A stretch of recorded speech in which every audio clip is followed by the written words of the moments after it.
سارے مہینوں سے ہے، سارے مہینوں سے نرالا شان رمضان. جی ناظرین، آپ کا ایک دفعہ پھر خیر مقدم ہے رحمت سحر میں حقیقت ایمان کے ساتھ. گفتگو بڑی خوبصورت انداز میں اس کا آغاز بھی ہوا اور بہت اعلیٰ پیرائے میں آگے بڑھائی. اب ہمیں کلام شامل کرنا ہے. جناب روفی صاحب ہمارے ساتھ ہیں. روفی صاحب نعتیہ نذرانہ پیش فرماتے ہیں. اپنا تو ہوا کامل ایمان مدینے میں، اپنا تو ہوا کامل ایمان مدینے میں. عرفان تھا مکے میں، ایقان مدینے میں. عرفان تھا مکے میں، ایقان مدینے میں. اپنا تو ہوا کامل ایمان مدینے میں. میں کاش وہاں ہوتا جب آپ نے آنا تھا. میں کاش وہاں ہوتا جب آپ نے آنا تھا. دف تھام کے کرتا میں اعلان مدینے میں. دف تھام کے کرتا میں اعلان مدینے میں. اپنا تو ہوا کامل ایمان مدینے میں. پوچھوں گا قرینہ ہے کیا نعت سنانے کا. پوچھوں گا قرینہ ہے کیا نعت سنانے کا. مل جائیں اگر مجھ کو حسان مدینے میں. مل جائیں اگر مجھ کو حسان مدینے میں. اپنا تو ہوا کامل ایمان مدینے میں. معراج نبی تھی وہ، معراج بشر ہے یہ. معراج نبی تھی وہ، معراج نبی ہے یہ. معراج نبی تھی وہ، معراج بشر ہے یہ. ایک بار پہنچ جائے انسان مدینے میں. ایک بار پہنچ جائے انسان مدینے میں. اپنا تو ہوا کامل ایمان مدینے میں. کیا کہنا ہے روفی صاحب؟ آپ نے دیار نور کے عنوان کو مکہ اور مدینہ شریف کے امتزاج کے ساتھ کیا خوبصورت پیش کیا ہے. حضرت حسان کا ذکر آ گیا. کیا بات ہے. آپ کی نعت کا مطلع کا ایک فرد ثانی جو ہے وہ میرے ذہن میں، جادہ نعت پہ حسان سے چلنا سیکھو. سیکھو. بہت اچھا. سبحان اللہ. اور دیار نور کا کیا کہنا مفتی صاحب؟ اللہ اکبر. اس قدر نور کی بہتات کہاں ہوتی ہے، اس قدر نور کی بہتات کہاں ہوتی ہے، یہ مدینہ ہے، یہاں رات کہاں ہوتی ہے. ایک منٹ مجھے دیں. سارے دے دیں آپ کے ہیں روفی صاحب؟ مجددی صاحب کا ایک شعر یاد آ رہا ہے. بسم اللہ ارشاد ہو. ہر دم رہے حضور کا فرمان ہاتھ میں، کہنے کو نعت چاہیے قرآن ہاتھ میں، اس پر لکیر کھینچ کر نعت حبیب کی مولا نے رکھ دیا میرا ایمان ہاتھ میں، مولا نے رکھ دیا میرا ایمان ہاتھ میں. کیا بات ہے روفی صاحب، زندہ باد زندہ باد جناب. ماشاء اللہ، اللہ آپ کے قلم میں اور برکتیں دے. بارک اللہ. آئیے دیار نور کا تذکرہ اس لیے بھی بڑا ویلڈ لگ رہا ہے کہ آپ وہاں سے تازہ بتازہ حاضری دے کے واپس آئے ہیں. اللہ اکبر. دامن مراد بھر کے لوٹے. حاضریاں نصیب فرمائے. آپ کی دعاؤں کا نتیجہ رہا. آپ گئے، الحمدللہ. علامہ صاحب گئے، روفی صاحب گئے، اور کئی دوست گئے، تو ہر ایک دوست سے عرضی کرتا لیکن رہا. آپ کے جانے کی ہمیں بڑی خوشی ہوئی. جی الحمدللہ. اللہ بار بندہ بار نوازی. لے جائے. مفتی صاحب قبلہ آپ سے ہی سلسلہ کلام کو آگے بڑھاتے ہیں. پروگرام کی اختتامی گھڑیاں ہیں، اور ویسے ہمیں نہ ابتدائی کا پتہ چلتا ہے نہ اختتامی کا پتہ چلتا ہے. یہ پتہ چلتا ہے کہ نوکری کا آغاز ہوا، اب اختتام کے قریب ہے. بہرحال اللہ رب العزت کی بارگاہ میں دعا یہی ہے کہ جتنے لمحے یہاں بیٹھنے، بسر کرنے اور آپ تک کچھ پہنچانے کی توفیق وہ عرضاں فرمائے، تو وہ قبولیت کا جامہ پہن لے. بس ہماری یہی گزارش ہے. مفتی صاحب قبلہ بڑا دلچسپ سا سوال ہے اور ہے عام سا. کیا ایمان جو ہے یا عقیدہ یہ گھٹتا بڑھتا بھی رہتا ہے؟ اس میں ویریشنز بھی آتی ہیں اس طرح کی، کبھی ایمان بہت اچھا ہو، کبھی ایمان بہت جو ہے وہ اچھے درجے کا نہ ہو. ہم اس کو کیسے سمجھیں گے؟ ہم اچھا یا برا تو نہیں کہہ سکتے، ایمان اچھا ہی ہوتا ہے. اچھے سے مراد مطلب اس کی مطلب ہم طاقت کی بات کریں کہ بہت زیادہ ہو. ٹھیک، یہ آپ قوت اور ذوف، قوت اور ذوف کی بات کر رہے ہیں. یہ بالکل آپ نے صحیح کہا، اور یہ قرآن کی نص سے ثابت ہے. اللہ تبارک و تعالیٰ قرآن پاک میں یہ فرماتا ہے اذا تلیت علیہم آیاتہ زادتہم ایمانا. مومنین کی، آل ایمان کی، صاحبان ایمان کی نشانی اللہ نے یہ بیان کی ہے. یہ قاری صاحب جب تلاوت کر رہے تھے تو کیا کیفیات تھیں، کیا ماحول تھا. تو اللہ نے فرمایا اہل ایمان کی یہ نشانی ہے کہ جب ان پر میری آیات تلاوت کی جاتی ہے تو ان کے ایمان میں اضافہ ہو جاتا ہے. زادتہم ایمانا، ان کا ایمان بڑھ جاتا ہے.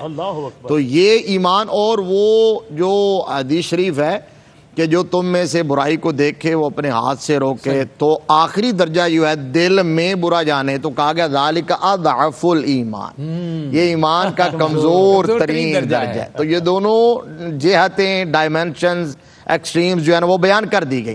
اچھا، حضرت ابوبکر صدیق رضی اللہ تعالیٰ عنہ باہر ملے، ایک صحابی تھے، تو حضرت ابوبکر صدیق رضی اللہ تعالیٰ عنہ کو روک کے کہتے ہیں کہ میں ایک بات آپ سے شیئر کرنا چاہتا ہوں. انہوں نے کہا کیا؟ تو مجھے لگتا ہے کہ حنظلہ جو ہے نا وہ منافق ہو گیا. اللہ اکبر. حنظلہ منافق صحابی ہے. حضرت ابوبکر صدیق رضی اللہ تعالیٰ عنہ کہ یہ آپ کیا کہہ رہے ہیں؟ اللہ اکبر. تو کہا کہ جی اصل بات یہ ہے کہ نبی رحمت صلی اللہ علیہ وآلہ وسلم کی بارگاہ میں، آپ کی مجلس میں جب بیٹھے ہوتے ہیں تو اس وقت ایمان اور یقین کی جو کیفیات ہوتی ہیں وہ باہر جب جاتے ہیں تو وہ کیفیات نہیں رہتی، کم ہو جاتی. تو آپ یہ سمجھ رہا ہوں کہ میں تو حضرت ابوبکر صدیق رضی اللہ تعالیٰ عنہ نے عرض کیا بھئی یہ کیفیت تو ہماری بھی ہے، اس کا مطلب پھر ہم بھی آپ کے ساتھ ہیں. تو یہ سوال لے کے پھر صاحب جواب الکلم کی بارگاہ میں آ گئے. یا رسول اللہ ہماری کیفیات یہ ہیں، تو میرے آقا نے فرمایا یہی تو ایمان کی نشانی ہے. اللہ اکبر. فرمایا یہ تمہارے مومن ہونے کی نشانی ہے. جب ادھر جاتے ہو تو وہ حملہ کرتا ہے، جب پلٹ کے ہمارے پاس آتے ہو تو پھر وہ سارے وسوسے اندیشے دور ہو جاتے ہیں اور ایمان اور یقین کی وہ معراج نصیب ہو جاتی ہے. اسی کو ایمان کہتے ہیں. تو یہ وہ ایمان جو ہے بہت قوی بھی ہوتا ہے. اس لیے فرمایا کہ اگر میرے ابو بکر کے ایمان کو ترازو کے ایک پلڑے میں رکھا جائے اور پوری امت کے ایمان کو ترازو کے دوسرے پلڑے میں رکھا جائے، ابو بکر کا ایمان پھر بھی بھاری ہے. تو یہ اسی سینس میں ہے. دوسرے صحابہ کے بارے میں، بہت سارے لوگوں کے ایمان کے بارے میں آقا علیہ الصلوۃ والسلام نے اس طرح کی تعریفیں بیان کی ہے. تو یہ بات ٹھیک ہے، قرآن سے ثابت ہے کہ جب آیات کی تلاوت کی جاتی ہے تو ان کے ایمان میں اضافہ ہوتا ہے. کیا کہہ رہے ہیں علامہ صاحب قبلہ. ایک اور آسان دلچسپ سوال جو ہے، کیونکہ اب جتنی گھڑیاں ہمارے پاس ہیں انہی کا استعمال ہم کریں گے. بروز قیامت ہم سب کو پتہ ہے کہ یہ حساب کتاب کا مرحلہ پیش ہوگا، میزان ہوگا، اعمال تولے جائیں گے، سارا معاملہ. تو کیا یہاں اعمال کے بارے میں ہی پوچھا جائے گا یا عقیدے کی پوچھ گچھ بھی ہوگی؟ یہ بہت اہم بات ہے. ہم چاہتے ہیں کہ یہ بات بھی لوگوں تک پہنچے. یہ بہت اہم بات ہے اور یہی اصل میں بتائی گئی ہے. یہ جو پہلی بات ہوئی وہ بھی یہی ہے کہ ایمان ہے تو عمل کی ویلیو ہے. صحیح. اگر ایمان نہیں تو عمل کی تو کوئی حیثیت ہی نہیں ہے. یعنی آپ کوالیفائی نہیں کرتے کہ آپ کا حساب ہو اگر آپ کے پاس ایمان نہیں ہے. میں نے سورہ عصر جو اِلَّا الَّذِينَ آمَنُوا وَعَمِلُوا الصَّالِحَاتِ فَلَهُمْ أَجْرٌ غَيْرُ مَمْنُونٍ. اجر تب ملنا ہے جب عمل صالح ہوگا. صحیح. اور عمل صالح تب ہوگا جب ایمان ہوگا. درست. عمل کا صالح ہونا مشروط ہے ایمان کی کاملیت کے ساتھ. بالکل صحیح. اگر ایمان نہیں ہے تو آپ جو بھی کر رہے ہیں وہ عمل صالح عند اللہ نہیں ہے. بالکل صحیح.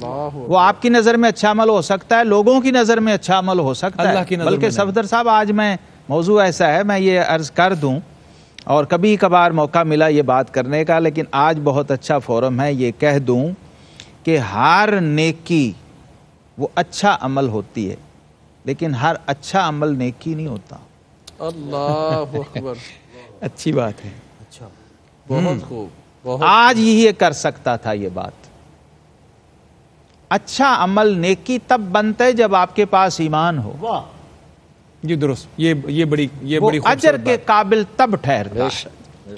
یہ اچھا عمل لائق ستائش ہو سکتا ہے، اچھا عمل لائق کریڈٹ ہو سکتا ہے. آپ کو اعزازات و انعامات اس دنیا کی حد تک تو مل سکتے ہیں، کوئی صلہ بدلہ مل جائے، بہت کچھ ملتا ہے اور نام زندہ رہتا ہے اور لوگ کہتے ہیں بہت اچھا تھا. اپریسیشن ہوتی ہے لیکن اپریسیشن اور ہوتی ہے. یہ اللہ کا قانون ہے کہ اللہ نے بنایا یہ نظام کہ اگر اس نے اچھا عمل کیا ہے تو پھر اللہ ہی اس کو، چاہے وہ غیر مسلم ہو، غیر مومن ہو، لیکن اس دنیا کی حد تک تو کریڈٹ مل جائے گا. اس دنیا میں ایمان آپ کوالیفائی ہی تب کریں گے کہ آپ میزان پہ آئیں. ماشاءاللہ. آپ کو میزان پہ آنے کی اجازت ہی تب ہوگی اگر ایمان پاس ہوگا. کیا بات. ایمان بنیاد ہے عمل صالح کی. ایمان ہوگا تو عمل صالح بنے گا اور تب تلے گا اور تب اس کی ویلیو طے. بہت اچھا. بالکل کھل کے بات سامنے آ گئی. بہت خوبصورت جواب عنایت کیا علامہ صاحب قبلہ نے.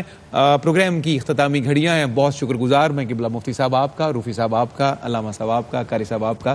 اور آج پہلی نشست تھی، بڑی خوبصورتی سے اور بڑی تیزی اور سرعت کے ساتھ یہ نشر ہو گئی ہے. اور میں ناظرین آپ کو بتاتا چلوں کہ جب یہاں سے ٹرانسمیشن داتا کی نگری لاہور سے عبداللہ شاہ غازی کی نگری کراچی تک پہنچے گی تو سب سے پہلے آپ اسماء النبی صلی اللہ علیہ وآلہ وسلم سنیں گے، دیکھیں گے اور اسکالر ہوں گے جناب شجاع الدین شیخ. اور اس کے بعد رحمت سحر کا دوسرا حصہ جو کراچی سے انشاءاللہ ٹرانسمیشن کا سلسلہ آگے بڑھے گا تو اس کی نظامت کی ذمہ داری ہے جناب محترم محمد رئیس احمد صاحب کی. کراچی اسٹوڈیو سے انشاءاللہ وہ آگے لیڈ کریں گے پروگرام کی اختتامی گھڑیاں. اور روفی صاحب سے گزارش ہے کہ ان گھڑیوں میں ہمیں ایک پاکیزہ کلام سے نوازیں تاکہ آج کی پہلی نشست سال 2023 اور 1444 ہجری کے اسلامی سال کے رمضان کی پہلی ٹرانسمیشن کی پہلی اختتامی نشست یادگار بن جائے ہمارے لیے. جی روفی صاحب. میں رمضان المبارک کے حوالے سے کلام پیش کر رہا ہوں، مگر اس سے پہلے میں آئی وڈ ریکویسٹ تبسم صاحب کہ ان کی والدہ کا پچھلے دنوں انتقال ہوا، دعا فرما دیں اور اس کے بعد پھر میں یہ کلام پیش کرتا ہوں. اللہ اپنے پیارے حبیب صلی اللہ تعالیٰ علیہ وسلم کے رخ زیبا کے تصدق سے صفدر علی محسن صاحب کی والدہ ماجدہ کی کامل مغفرت فرمائے، انہیں جنت الفردوس میں اعلیٰ مقام عطا فرمائے، سرکار مدینہ صلی اللہ علیہ وسلم کی شفاعت سے بہرامند فرمائے. اور علامہ محمد شہزاد مجددی صاحب کی والدہ ماجدہ علیل ہیں، اللہ کریم انہیں شفائے کاملہ عاجلہ نافعہ عطا فرمائے اور صحت و سلامتی کے ساتھ ان کا سایہ ان پر دراز فرمائے صلی اللہ تعالی علی خیر خلق جزاک اللہ بارک اللہ. رمضان حلا رمضان حلا اہلا و سہلا اہلا و سہلا فالبشر وافا والنور حلا رمضان حلا رمضان حلا رمضان آیا رمضان آیا ساتھ اپنے لایا ساتھ اپنے لایا نیکی کی خوشبو رحمت کا سایہ رمضان آیا رمضان آیا رمضان آیا رمضان آیا رمضان آیا رمضان آیا سارے دن اس کے رحمت سراپا برکت ہی برکت ایک ایک لمحہ برکت ہی برکت ایک ایک لمحہ لایا کرم یہ نوری مہینہ لایا کرم یہ نوری مہینہ اس کو مبارک جس نے یہ پایا اس کو مبارک جس نے یہ پایا رمضان آیا رمضان آیا ساتھ اپنے لایا ساتھ اپنے لایا نیکی کی خوشبو رحمت کا سایہ رمضان آیا رمضان آیا رمضان آیا رمضان آیا ساتھ اپنے لایا ساتھ اپنے لایا رحمت کا منظر سحری افطاری رات ایک اس کی سالوں پہ بھاری رات ایک اس کی سالوں پہ بھاری ملنے کی اس سے کر لے تیاری ملنے کی اس سے کر لے تیاری بخشش کا کر لے جمع سرمایہ بخشش کا کر لے جمع سرمایہ رمضان آیا رمضان آیا ساتھ اپنے لایا ساتھ اپنے لایا نیکی کی خوشبو رحمت کا سایہ رمضان آیا رمضان آیا رمضان حلا رمضان حلا اہلا و سہلا اہلا و سہلا ہے سارے مہینوں سے